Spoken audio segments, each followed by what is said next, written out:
बिस्मिल्लाहिर्रहमानिर्रहीम। अस्सलामुअलैकुम। आप इस वक्त देख रहे हैं लाइव वसीला न्यूज और मैं हूं आपकी होस्ट नाइला भट्टी।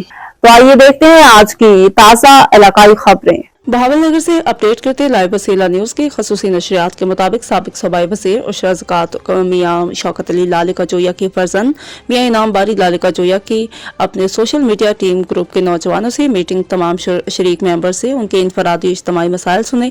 सोशल मीडिया के ग्रुप के लिए मजीद तजावीज़ पर गौर किया गया। इस मौके पर नौजवान सियासी समाजी शख्सियात और सूबाई वज़ीर मियाँ शौकत अली लालिका जोया के छोटे भाई मियाँ अजीज मियाँ उज़ैर शबीर लालिका जोया और डॉक्टर मजहर हुसैन चौधरी ने खिताब करते हुए कहा कि नौजवान हमारे ग्रुप का सरमाया है, उनकी काविशों पर हमें फख्र है।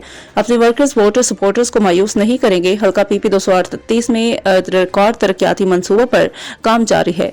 बहावलनगर हल्का 167 में भी अवाम जोक दर जोक हमारे ग्रुप में शामिल हो रहे हैं। अवामी तवक्कुआत पर पूरा उतरेंगे और इंशाल्लाह हम अपने हल्के की आवाम के अलावा पूरे जिले के आवाम के मसाइल को हल करवाने में अपना किरदार अदा करेंगे। इस मौका पर मियाँ उज़ैर शबीर लालिका जोया ने कहा कि हम अपने इलाके के अवाम को दरपेश मसाइल से बखूबी वाकिफ हैं और बहुत जल्द उनको हल भी करवाएंगे और उम्मीद करते हैं कि आने वाले दौर इक़्तिदार में कोई ऐसा मसला बाकी नहीं रहेगा। हम अपने बड़े भाई मियाँ शौकत अली खान लालिका जोया के अज़्म को आगे लेकर चले हैं और इंशाअल्लाह चलते रहेंगे और अवामी मसाइल को बआसानी हल करते रहेंगे। CEO राना मोहम्मद ज़मान जोया, लाइव वसीला न्यूज, रजिस्टर्ड पाकिस्तान। अब तक के लिए इतना ही। मज़ीद खबरों और मालूमात की अपडेट के लिए देखते रहिए लाइव वसीला न्यूज।